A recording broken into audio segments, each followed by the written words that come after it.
462페이지 보시면은, 네, 3번에, 건축 관련 입지 규모의 사진 결정 제도가 나와 있을 겁니다. 자, 여기 진도를 준비할지도 그렇게 하겠습니다.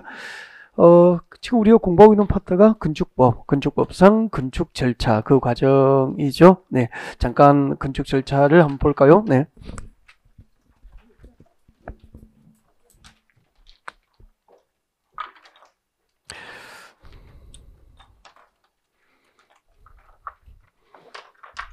모의고사가 많이 어려웠나요? 네. 아니, 제가 출제를 한 건 아니고요. 네, 종로 교수님이 출제하신 거고,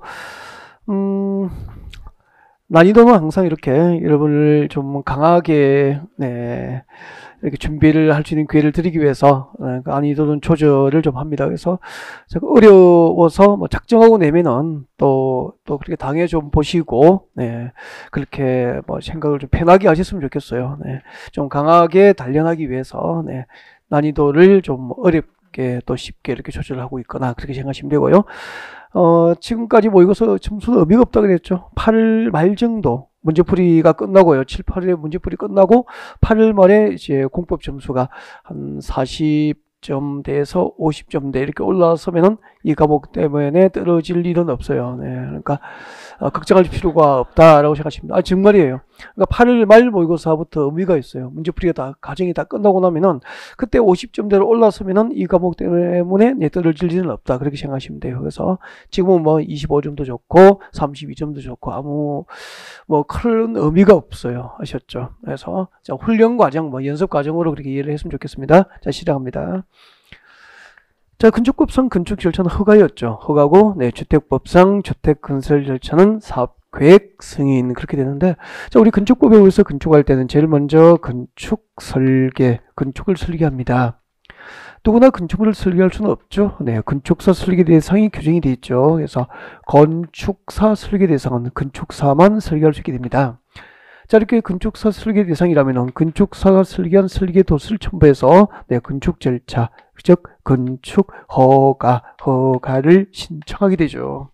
자, 우리는 지금 그 건축 허가 관련된 사항을 지금 공부하고 있는 거죠. 지난주에 건축허가권자, 건축신고 등에 대해서 이제 공부를 했고요.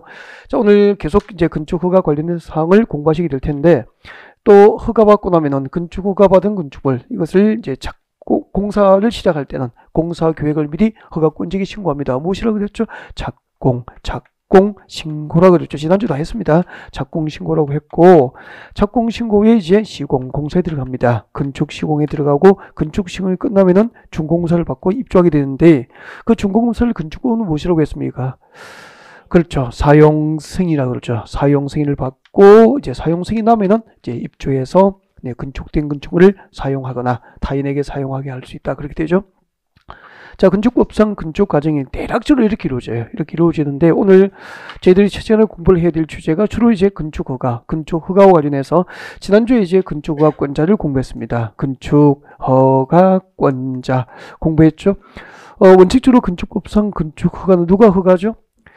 특시, 세종특별자치시장, 제주특별자치도지사, 그리고 시장, 군수, 구청장이 건축을 허가한다. 그렇게 했었고요. 예외적으로 이제 특별시 광역시 지역에서 대규모 건축물, 즉 층수가 21층 이상, 연면적 합계가 10만 제곱미터 이상인 대형 건축물을 특별시 광역시에서 건축할 때는 네, 특별시장, 광역시장이 직접 허가를 한다. 이런 내용을 공부했어요. 그리고 건축법상 건축 절차는 원칙이 허가인데 특례로서 일부 건축물은 신고하면은 건축허가 받음소 간주됩니다. 그래서 건축 신고 대상, 신고 사항을 지난주에 암기를 하고 여기까지 진도 나왔거든요. 네, 오늘은 자, 그 건축허가와 관련해서 계속 진도 나올 겁니다. 사전 결정, 사전 승인, 건축허가 제한, 건축허가 거부, 건축허가 취소, 그리고 공용 건축물의 건축, 가설 건축물의 건축 절차 등 허가 관련된 사항을 위주로 해서 오늘 첫 시간의 강의가 계속 진행이 될 겁니다. 자, 그러면은 지금부터 여러분 아까 교재에 제가 페이지를 가르쳐 드렸죠. 사전 결정 제도라고 462페이지. 여러분 교재 462페이지 중간에 보면은 사전결정 제도라고 나와 있을 겁니다. 3번에 보면은 건축 관련 입지 및 규모의 사전결정 찾으셨습니까? 네, 그래서 오늘 시간에 공부할 주제는 건축법상 사전결정 제도입니다. 사전결정을 준비할 주도 그렇게 할게요. 일단은 사전결정 제도가 무엇인지 개요에 대한 충분한 이해를 좀 하시고 네, 내용에 들어가야 되겠죠. 그래서 내용은 교재에 밑줄을 꽂고 읽어드리면서 다 체크해 드릴 거예요. 그래서 교재는 일단 그대로 두시고 고개를 드시고 사전결정이 무엇인지 잠깐 좀 개요 설명을 듣도록 그렇게 하십시오. 제가 1, 2월 강의할 때 어느 정도 수준으로 여러분에게 요구를 했느냐 하면은 사전결정 제도가 무엇입니까? 라고 물으면은 말할 수 있어야 되죠. 책 보지 않고 사전결정이 무엇인지 말할 수 있어야 아는 거잖아. 사전결정이 무엇입니까? 손님이 물었는데 말 없이 가만히 있어. 그럼 모르는 거잖아요. 그러니까 항상 개요에 대한 이해는 말할 수 있어야 된다. 책 보지 않고 말할 수 있으면 그 개요를 알고 있는 거다는 거죠. 사전결정이 뭐죠? 할 말이 없죠. 그러면은 조금 학습 방법을 좀 바꿔야 되지 않을까.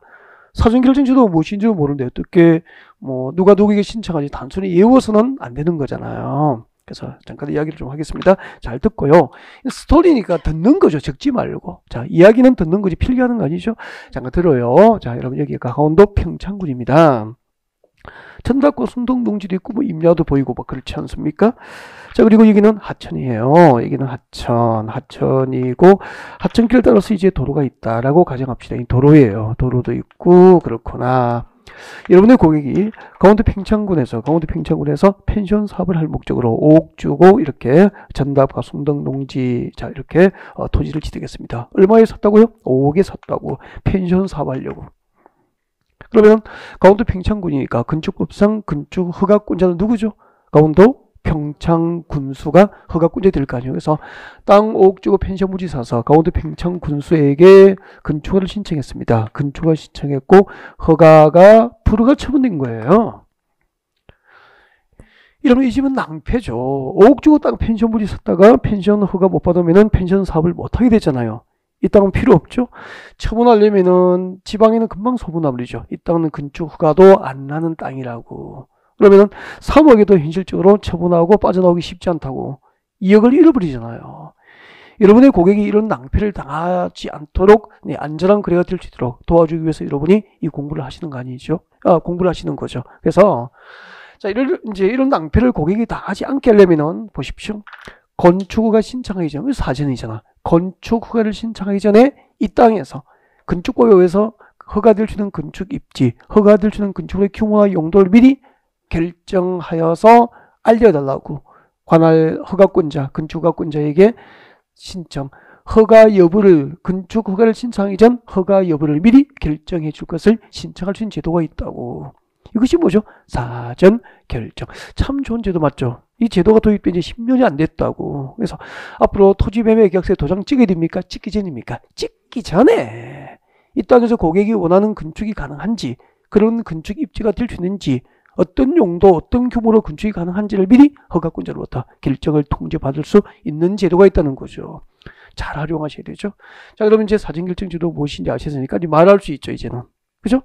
건축허가 신청 전이죠. 그래서 사전이죠. 건축허가 신청 전 해당대 제소, 건축법과 기타 건축 관계 법령에 의해서 허가될 수 있는 건축 입지 규모 용도를 미리 결정하여 줄 것을 허가권자에게 신청할 수 있는 제도. 이것이 사전결정 제도라는 거예요.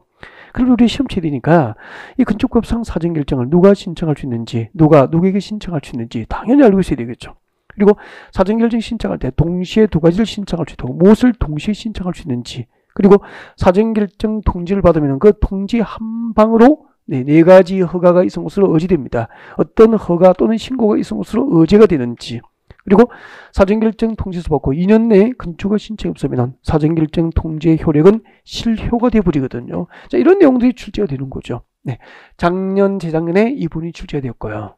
사전결정 제도 무엇인지 아셨으니까 교재로 방금 소개드린 이런 내용들을 자, 교재로 여러분 간단히 체크해 볼까요? 자, 여러분 교재 462페이지고요. 내오십시오.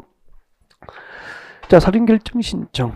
자, 시작합니다. 건축 허가 대상 건축물을 건축하려는 자, 밑줄 그십시오. 건축 허가 대상 건축물을 건축하려는 자, 허가를 동그라미 합니다. 자, 허가 대상 건축물을 건축하려는 자만 사전결정 신청이 가능합니다. 밑에 적으십시오. 사전결정의 신청자가 되죠. 신청자라고 적습니다. 허가 대상 건축물을 건축하려는 자는 자, 손 떼시고 그 건축을 신청하기 전 그러니까 사전이죠. 허가 신청자 누구에게? 허가권자 동그라미 하십시오. 건축허가권자에게 사전결정 신청을 할 수 있게 되는 거죠.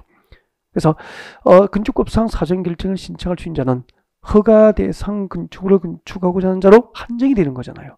그러면 신고 대상 건축을 할 때는 사전결정 신청할 수 없어. 법상 불가능하다는 거죠. 다음 내려오시고요. 동시 신청봅니다. 자, 사전결정 신청자가 사전결정 신청할 때 두 가지를 동시에 신청할 수 있습니다. 밑줄 그십시오. 건축위원회 심의, 건축위원회 심의상하고 이후면서 그리고 환경입니까? 교통입니까? 교통영향평가서 검토, 교통영향평가서 검토를 사전결정 신청할 때 동시에 신청할 수 있게 된다는 거죠. 자, 무슨 이야기냐면 이런 얘기죠. 잠깐만요. 우리 서울시 강남구에 그 대형 백화점이 입점하면 교통량이 폭발적으로 증가하는 거 맞죠? 그렇게 예상할 수 있잖아요. 또 홈플러스라든지 뭐 이마트가 들어와도 주말 되면 이제 교통량이 폭발적으로 증가시키는 유발 효과가 있죠. 그러면은 만약에 2차선 도로에 접하고 있는 그 넓은 대지에다가 그런 많은 교통량을 수요를 폭발시킬 대형 판매점 등 백화점 등 허가를 무분별하게 허가해서는 안 되겠죠.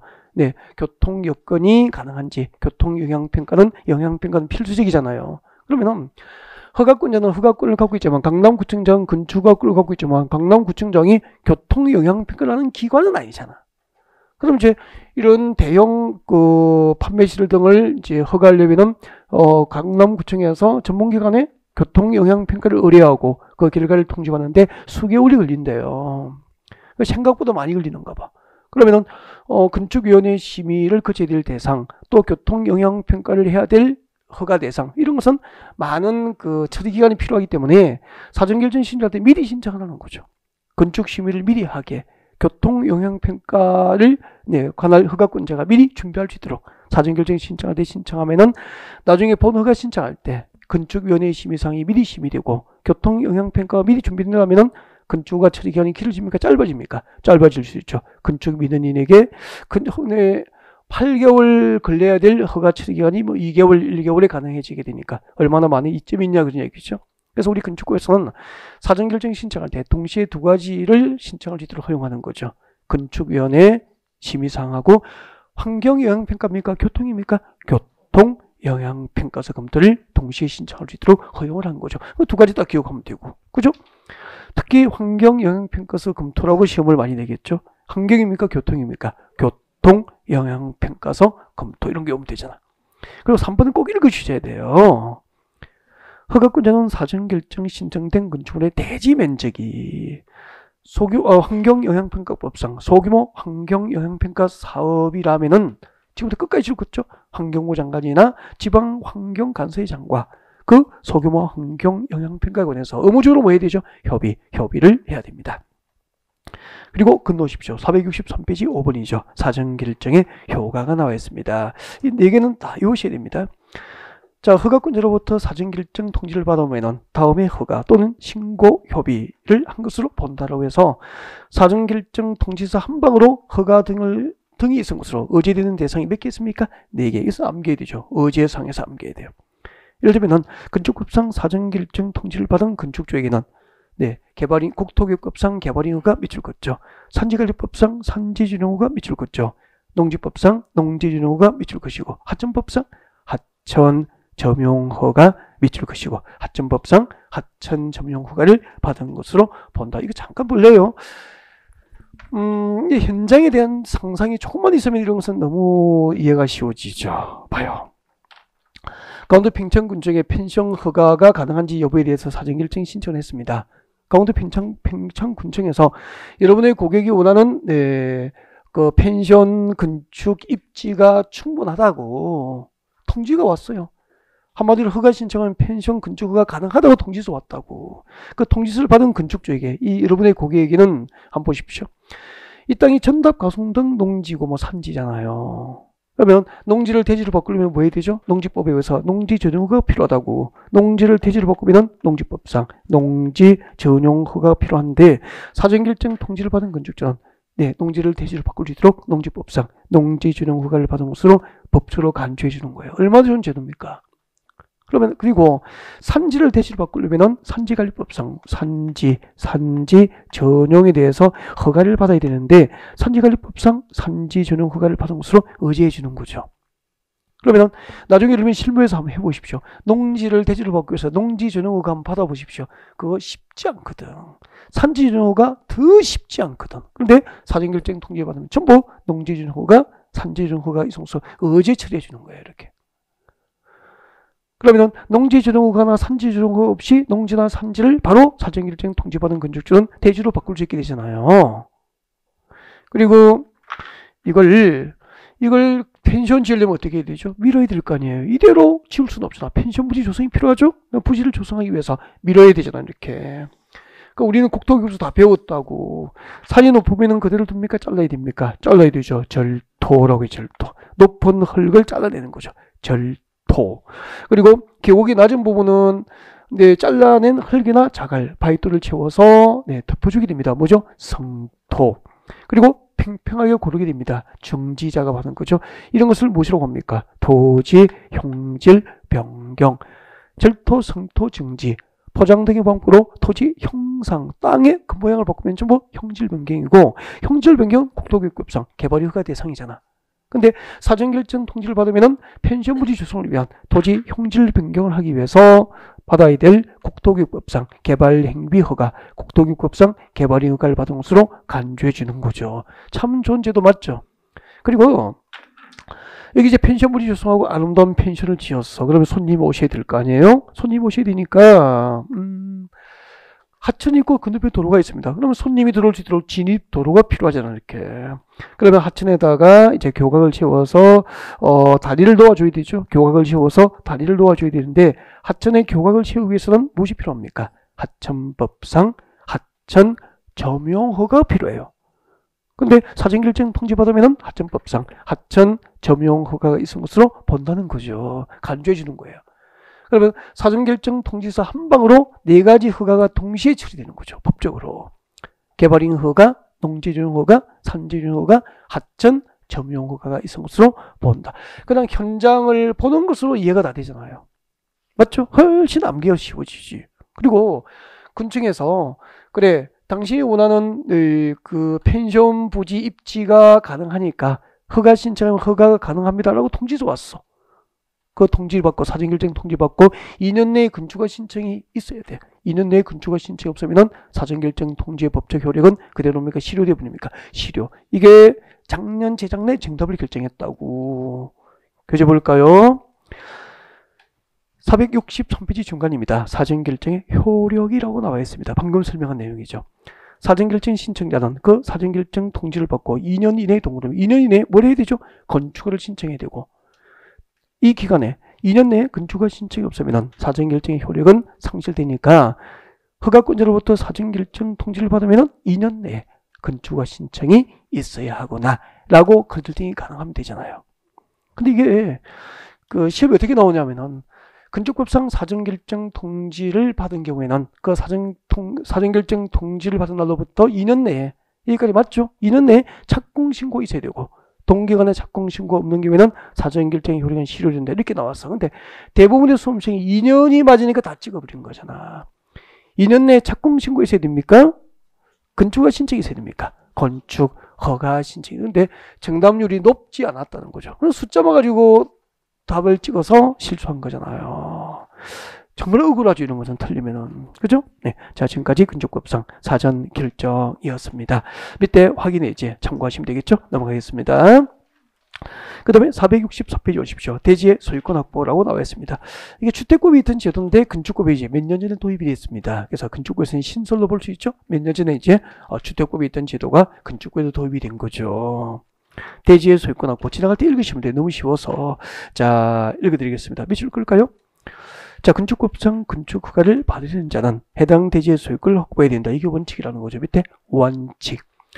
앞으로 건축허가권자에게 건축허가 신청하려면은 대지 소유권을 확보하고 건축허가 신청한 것을 원칙으로 하겠다는 거죠. 다만 예외가 있습니다. 다음 중 한 개라면 다음이 박스 안에 몇 개 들어있죠? 5개. 동그라미 1번부터 5번 중 한 개에 해당하면은 그러하지 아니하다. 그러하지 아니하다니까 대지의 소유권 확보 없이도 예외적으로 건축허가 신청이 가능하다는 거죠.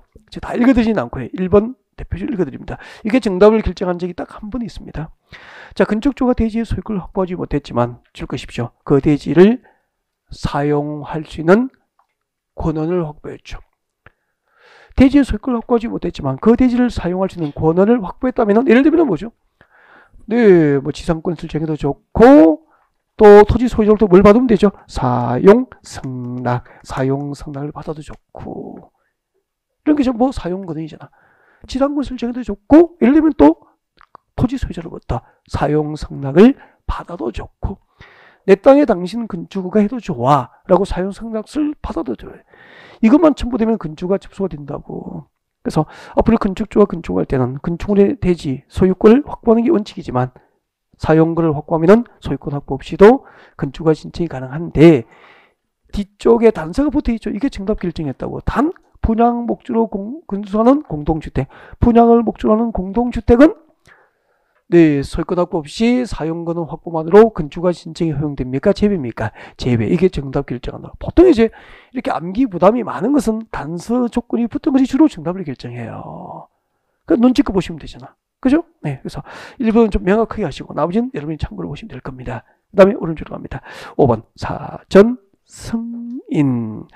조금 전에 공부했던 사전결정 제도하고 혼동을 많이 하시죠. 사전결정. 일단 개요에 대한 정의가 있어야 되겠죠? 네. 개요에 대한 정의가 있어야 됩니다. 자, 여러분은 자, 교재해 봅니다. 시장 군수는 미칠까요? 시장 군수는 미칠 것이고, 그리고 도지사의 승인을 받아야 한다. 세 번째 주제 미칠 거 놓고 설명을 잠깐 듣고 그 다음에 내용을 암기할지도 그렇게 준비할까요? 자, 개요 설명 좀 드리겠습니다. 앞에 봐주시고요.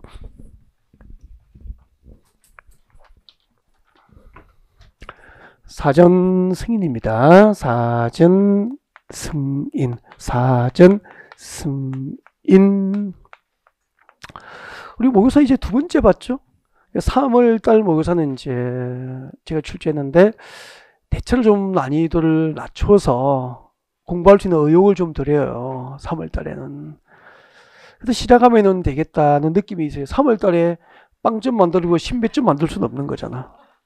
그러니까 점수를 좀 드려요. 드리고 근데 또 이게 4월 달에 거기서 점수가 공부를 아직까지 우리가 죽자고 하진 않잖아. 지금 열심히 하고 있지만 아니 스퍼트를 하는 단계는 아니잖아. 8, 9월 달에 스퍼트 하니까 보통 문제 풀이부터 아직까지 스퍼트도 안 했고 개요 이해했지 암기상을 죽자고 외운 적은 많이는 없잖아 아직까지.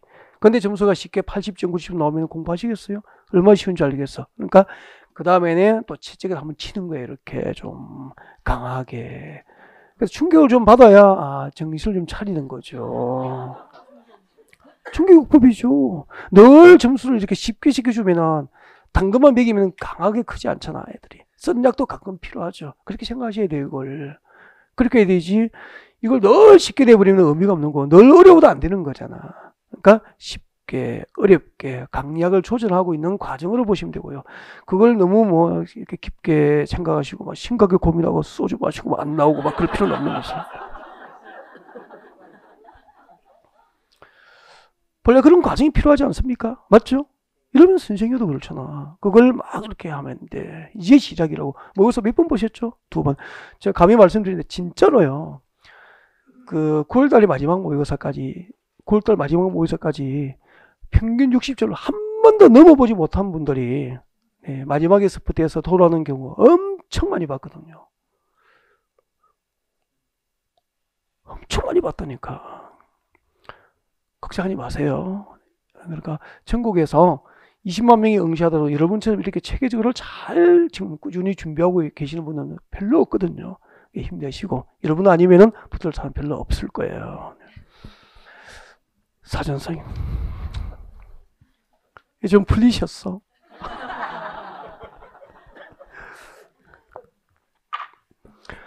자, 사전승인 보십시오. 정말이에요. 자, 건축법상 사전승인 이런 거죠. 누가 허가할 때? 금방 비출 거 있잖아. 누가 허가할 때죠? 시장군수. 이거 개요정의 잘 하셔야 돼요. 시장군수가 건축허가를 할 때 그런 뜻이에요. 시장군수가 건축허가 뭡니까? 허가하기 전입니까? 허가를 하기 전이니까 사전이잖아. 시장군수가 건축허가를 하기 전에 허가 여부에 관하여 관할 도지사, 관할 도지사로부터 승인 받는 거, 이것을 사전승인이라고 합니다. 그럼 여기서 중요한 게 무엇이냐면은 지금 사전승인을 받아야 할 허가권자는 누구로 한정돼 있죠? 시장 군수로 한정되어 있기 때문에 우리가 지난주에 공부했던 건축허가권자 중에서 사전승인을 받아야 할 허가권자에 해당되지 않는 자 불러주십시오. 세종특별자치시장, 특시, 제주특별자치도지사, 그리고 구청장, 구청장은 포함되지 않거든요. 그러면 여러분, 구청장이 건축허가를 하는 시는 무슨 시죠? 서울특별시는 관할 구청에서 건축을 하잖아요. 그리고 6대 광역시, 6대 광역시도 관할 구청장이 건축을 하거든. 그러면은 구청장은 사전승인을 받아야 할 허가권자에 포함되지 않기 때문에 구청장의 건축 허가는 특별시, 광역시, 서울특별시하고 6대 광역시, 세종특별자치시, 제주특별자치도에는 건축법상 사전승인 제도가 있어 없어? 없어요. 서울에는 사전승인 제도가 적용되지 않아요. 6대 광역시, 세종시, 제주도에는 없다고. 그럼 어디만? 특별시, 광역시, 특별자치시, 특별자치도가 아닌 시지역. 그러면 경기도 하남시, 광명시 이런 곳이라니까. 경기도 안산, 경기도 안양시 이런 곳이라니까. 성남시. 그리고 군수, 군지역이죠, 군지역. 여기만 사전승인제도 적용돼요. 그럼 봐요. 경기도 하남시는 여기에 해당되니까 우리 경기도 하남시에서 건축허가는 사전승인 대상이라면 누가 허가하죠? 하남시장이 허가하는데 허가를 마음대로 못하고 관할 경기도지사로부터 허가 여부를 승인받고 와서 허가하는 것. 이것이 사전승인제도 되는 거죠. 그러면 이제 사전승인제도를 이해하셨다면 밑에 사전승인을 받아야 할 대상은 암기를 다 하셔야 됩니다. 박사는 1번부터 4번까지 암기를 꼭 하셔야 돼요. 이걸 같이 해요. 이렇게 기회가 될 때마다 이제 암기를 하시면 되죠. 1번 청소가 몇 층이라고 되어 있습니까? 21층. 교재 보시고 적지 말고 책에 있는 거. 층수가 21층 이상이거나 연면적 합계입니다. 연면적 합계가 얼마죠? 10만 제곱미터 이상인 건축물이니까 대형 건축물이잖아. 층수가 21층 이상이거나 연면적 합계가 10만 제곱 이상인 대형 건축물을 경기도 하남시에서 누가 허가하죠?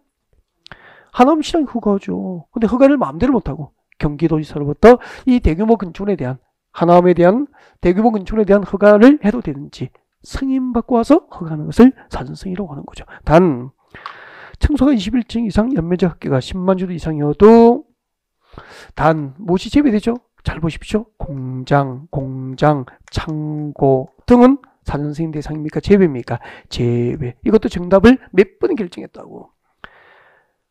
대규모 건축물이어도 공장과 창고는 사전승인을 받지 않는다. 사전승인 대상에서 제외가 되는 거잖아요. 그리고 이 1번은 명확하게 암기하셔야 돼요. 1번만 암기해도 80%는 커버가 될 것 같다. 문제 해결 능력이 될 것 같다. 그리고 이제 여유가 있으면 2번, 3번 도전합니다. 2번 자연, 환경. 이 단어 외워야 되는데 자연, 환경 동그라미 하시고요. 수질, 보호 동그라미 하십시오.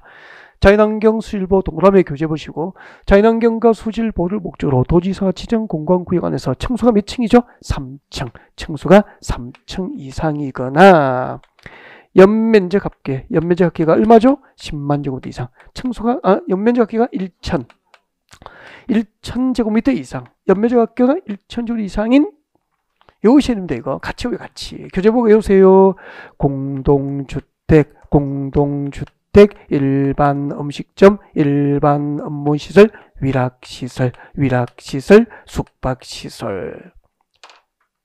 그럼 잠깐만 이런 얘기잖아.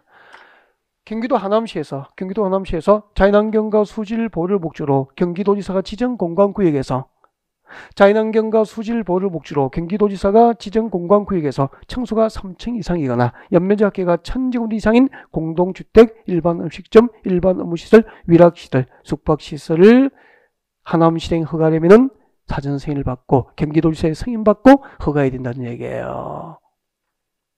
그러면은 여기 보고 대답하십시오. 문제가 이렇게 나와서 실제 이렇게 나왔어요. 자연환경 보호나 자연환경과 수질 보호를 목적으로 도지사가 지정 공간구역에서 층수가 2층이고 연면적 합계가 900제곱미터, 연면적 합계가 900제곱미터인 숙박시설을 시장에서 허가할 때는 도지사의 사전승인을 받아야 한다. 옮겼습니까? X. 층수 요건과 연면적 합계 요건 어느 하나도 갖추지 못했죠? 그런 것은 사전승인 받을 필요가 없지. 예를 들면 지문이 그렇게 깔린다고. 어느 정도 암기를 좀 하셔야 돼요.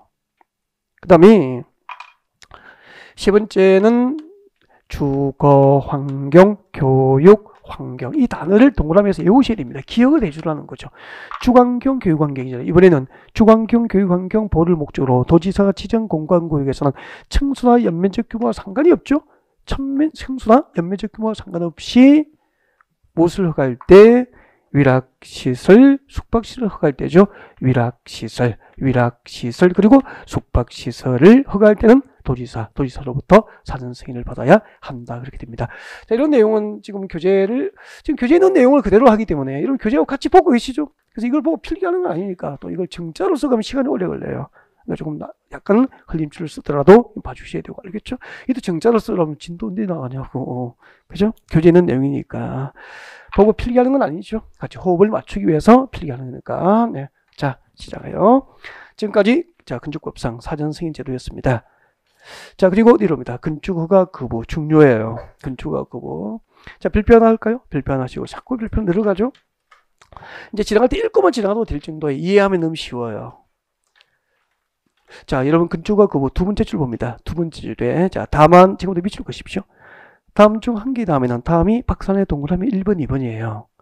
박산의 동그라미 1번과 2번 중 한 개에 해당하면은 건축법이나 다른 법률 규정에도 불구하고 건축위원회 심의를 거쳐서 건축허가를 아니할 수 있으니까 건축허가 거부가 가능하다는 이야기죠. 자, 건축법상 건축허가를 거부할 수 있는 대상 첫 번째가 위락시설, 숙박시설 두 개 동그라미 하십시오. 이 단어를 외워야 돼요. 단어를. 위락시설, 숙박시설은 건축허가 거부가 가능하다는 거죠. 언제? 두 번째 부지를 보십시오. 두 번째 주제 밑줄 긋죠. 주관경, 교육환경 등 주변환경을 고려할 때 부적합하다고 인정하면은 주관경, 교육환경 등 주변 환경을 고려할 때 부적합하다고 인정되면은 위락시설, 숙박시설은 건축위원회 심의를 거쳐서 건축허가 납니까? 거부할 수 있습니까? 건축허가가 거부될 수 있다. 이런 이야기잖아. 이거 이야기 좀 할게요. 이거 입법이 이루어지는 과정을 제가 알고 있어요. 제가 처음 강의할 때 이거 없었거든, 법에. 그 중간에 이제 신설됐는데 왜 이 법을 만들게 됐을까? 잠깐만요. 그 이야기를 들으면 네, 참 동안 기억이 됐죠. 우리 수도권 1기 신도시 1990년대입니까? 네, 1기 신도시, 분당 신도시, 일산 신도시, 평촌 등 뭐 많이 1기 신도시가 건설이 됐죠. 당시 정부의 뭐 주택 200만 호 건설 뭐 목표 해가지고 1기 신도시가 계획되고 구체화된 거예요. 자, 그러면 우리가 신도시에 이주를 해서 신도시에 자리를 잡은 이유가 뭐죠? 좋은, 네, 잘된 계획도시니까 도시계획. 잘된 도시계획. 도시계획이 잘 돼 있죠. 그리고 네, 좋은 교육환경과 주거환경을 찾아서 그리고 또 수도권 서울보다는 상대적으로 조금 저렴한 분양가 뭐 이것 때문에 다 옮겨오고 한 거잖아요. 여기는 이제 1기 신도시, 일산 신도시로 갑시다. 일산 신도시 주거지니까 단독주택입니까? 아파트 위주 신도시였습니까? 전부 이제 대부분이 아파트 위주 신도시였잖아, 초반에. 그죠? 전부 아파트 위주로 건설됐죠. 거대한 아파트 중심의 신도시였어요. 그리고 이제 상가나 업무시설 등이 위치할 수 있도록 여기 이제 주거 상업지역, 주거지역 주변에 이제 상업지역이 이제 분양이 됐죠. 상가 용지가 분양됐고 옆에는 교육단지가 조성됩니다. 교육단지. 그럼 교육단지니까 여기는 이제 초등학교, 중학교, 고등학교 이렇게 입점이 됐겠죠. 들어왔겠죠. 교육단지에 조성됐습니다. 근데 여기 이제 업무 용도의 빌딩이라든지 금융단지라든지 뭐 그리고 기타 도소매 기능을 담당할 수 있도록 상업용지를 분양했는데 그 도시계획과 달리 상업지역에 용지를 분양받고 모텔이 생기시더라고요, 이게. 그러니까 신도시에 모텔이니까 깨끗하잖아요. 그래서 이쪽을 이제 손님들이 많이 찾으니까 이게 뭐 근거 없이 러브호텔의 효시 뭐 시작은 여기서 시작됐고 그런 얘기 있더라고요. 근거 없는 얘기고 맞는 것 같기도 하고 그래요. 그럼 봐봐. 좋은 교육환경, 주거환경 찾아서 신도시에 입주했는데 주변에 러브호텔 생기면 여기에 입주민들 그죠? 그래가지고 이분들이 당시에 경기도 그 고양시청 점거 농성하고 한 것도 같고 그래. 뉴스 시간을 본 것 같고요. 아파트하고 인근의 교육단지인데 뭐 러브호텔 허가, 위락 숙박시설 허가 웬 말이냐 해가지고 뭐 허가권자를 선포하는 그런 뭐 집회도 있고 막 그랬던 것 같아요. 그때까지는 건축허가는 기소행위여서 상업적에서 숙박시설 허가 신청이 있으면 적법하기 때문에 허가를 하여 줄 수밖에 없었다고. 허가권의 잘못이 아니잖아. 그때까지 건축허가 거부 규정이 건축법에 없었다고. 입법 미비잖아요. 그래서 국회에서 법을 만든 거야.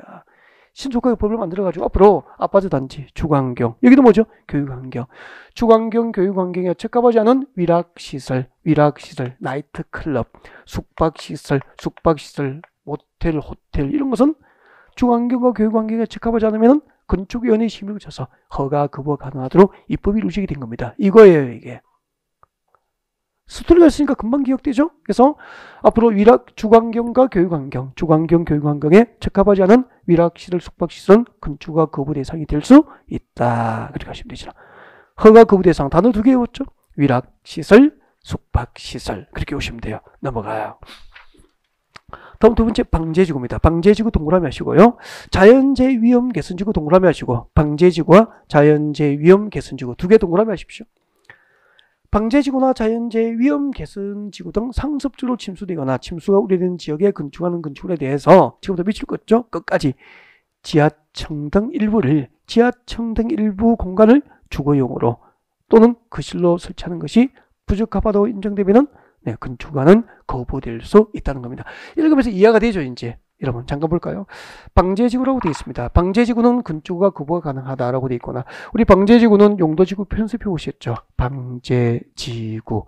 물으면 대답하시죠?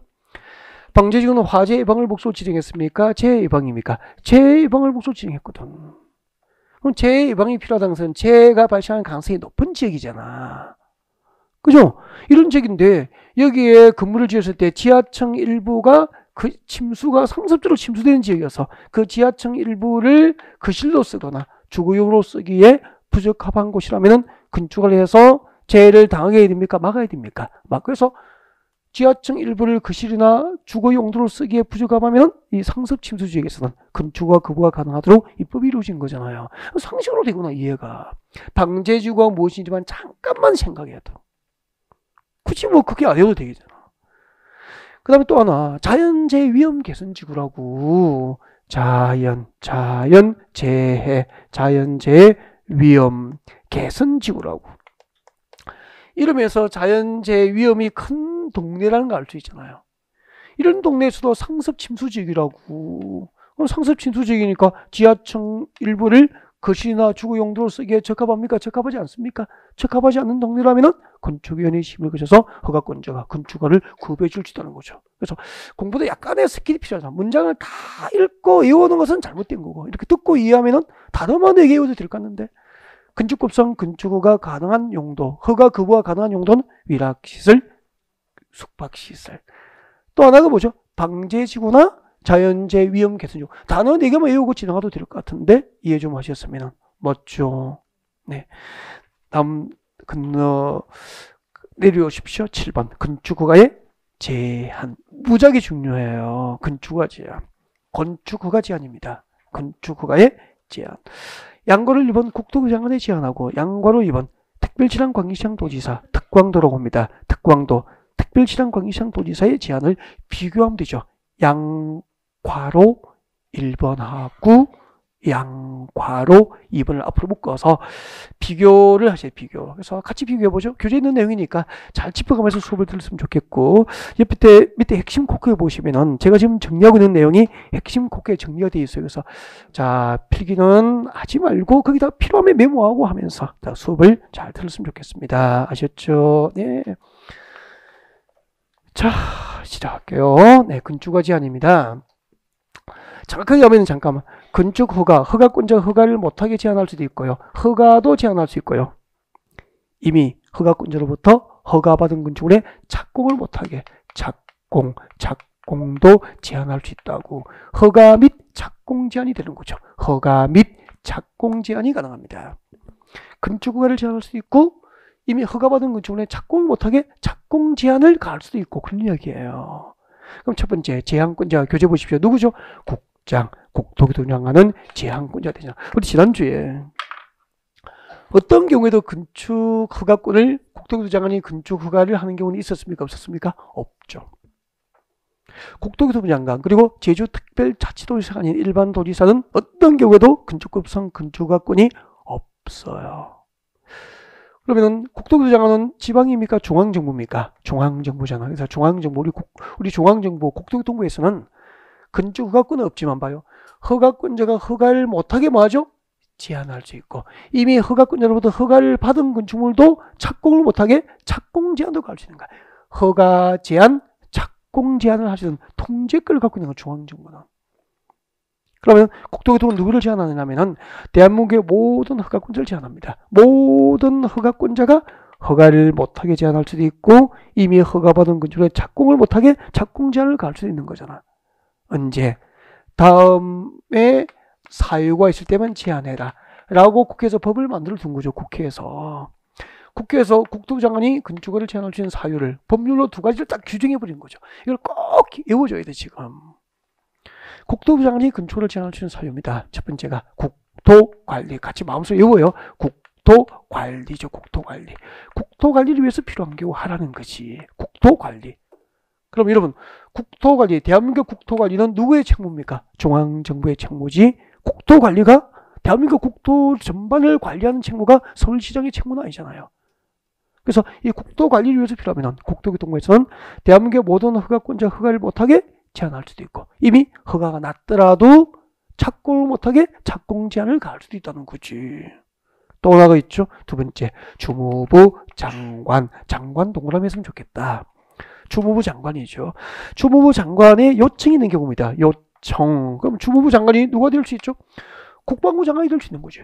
국방부 장관이 국방상 필요하다고 요청하거나, 환경부 장관이 환경보호를 위해서 필요하다고 요청하거나, 교육부 장관이 교육환경보호를 위해서 필요하다고 요청하거나. 계속 할까요? 그만해야죠. 이렇게 주무부 장관의 요청이 있거나 국토관리상 필요하면 국토교통부에서는 허가권자 허가를 못하게 제한할 수도 있고, 이미 허가받은 건축물에 착공 제한이 가능하다는 이야기죠. 이해가 쉽잖아요. 다음 두 번째, 특별시장, 광역시장, 도지사가 제한합니다. 특광도 어느 구죠? 특별시장, 광역시장, 서울특별시장, 6대 광역시, 광역시장, 그리고 도지사들이죠. 특광도. 기초입니까? 광역입니까? 광역 자치단체장들이거든. 그래서 이 특별시장, 광역시장, 도지사, 광역자치단체장들은 모든 허가권자를 제한할 수도 없고, 자기 아래 허가권자 중에서 기초자치단체장 누구죠? 불러주세요. 시장, 군수, 구청장이죠. 시장, 군수, 구청장이 허가를 못하게 제한할 수도 있고, 이미 허가받은 건축물에 착공을 제한할 수도 있는 거죠. 마음대로 할 수 있습니까? 국회에서 만든 법률로 정한 사유가 있어야 됩니까? 법률이 정한 사유가 있어야 되죠. 다음에 사유가 있을 때 이거 외워야 됩니다. 지역계획, 도시군계획, 그렇게 보면 되죠. 지역계획, 도시군계획. 이 두 가지 단어는 꼭 외웠으면 좋겠습니다. 읽고 지나가서는 될 일이 아닌 것 같아. 지역계획이나 도시군계획상 특히 필요하다고 인정되는 경우죠. 그럼 여기요. 지역계획과 도시군계획상 특히 필요하다고 인정되는 거. 이것은 누구 겁니까? 국장 겁니까? 특강도 겁니까? 특강도에 제한 사유고, 위에 국토관리상 필요하거나 주무부 장관의 요청이 있는 경우는 국장의 제한. 이걸 바꿔서 시험 내는 거야. 근데 안 봐요. 이렇게 시험 나오는 거죠. 여보세요? 서울특별시장은 주무부 장관의 요청이 있으면은, 서울특별시장은 국토교토 장관이 국방상 필요하다고 요청하면은, 국방부 장관이 국방상 필요하다고 요청하면은 서울특별시장은 강남구청장의 건축을 제한할 수 있다. 옮겼습니까? X잖아. 주무부 장관의 요청은 누구의 제한 사유입니까? 국토부 장관의 제한 사유지. 서울시장의 제한 사유는 될 수 없는 거잖아요. 근데 이걸 누가 그걸 의심하겠냐고. 아니, 국방부 장관이 국방상 필요하다고 서울시에 요청했다는데 어떻게 그게 틀렸다고 할 수 있냐고. 맞죠? 그러니까 또 쏘가버린 거죠. 큰 공부했는데 비교되지 않으니까. 그러니까 누구 건지 좀 구분하시라고. 그렇죠. 박수방 건지 세수방 건지 구분 좀 하시라고. 이거 구분 안 되니까 자꾸 틀리는 거죠. 외워놓고. 그죠? 명확하게 좀 외웠으면 좋겠어. 알겠죠? 네. 제가 다시 문제 되겠습니다. 네. 여기 보고 대답하시고, 설명 듣고 그렇게 비교하라고 했는데, 네, 이 청년이 그렇게 외쳤건을 또 틀리면 안 되죠. 네, 잘 집중해서 봅니다. 서울특별시장은 서울시의 지역 여건상 필요하면은 서울시의 지역 여건상 필요하면은 네, 허가권자의 건축 허가를 제한할 수 있다. 옮겼습니까?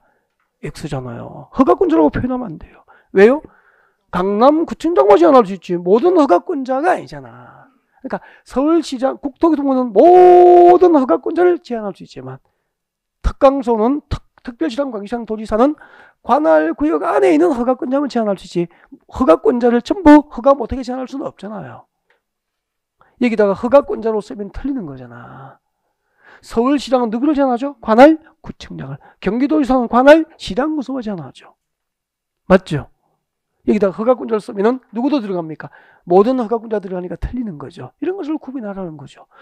네. 그리고 이때 건축법상 건축허가 제한기간입니다. 건축허가 제한기간은 저 밑에 보십시오. 4번에 나와 있죠. 466페이지 자 왼쪽 아래쪽에 봅니다. 원칙 건축허가나 건축물의 착공을 제한할 때 그 제한기간에 몇 년 이내? 2년 이내로 제한함이 원칙이죠. 원칙적으로요. 건축법상 건축허가 제한기간은 2년 이내로 제한됨이 원칙인데 1회 1년 범위 내에서 제한기간은 연장될 수 있게 됩니다. 건너편에 오십시오. 8번 건축허가 취소. 8번 건축허가 취소. 자, 건축허가 취소부터 잠시 휴식 후에 계속 진행하겠습니다.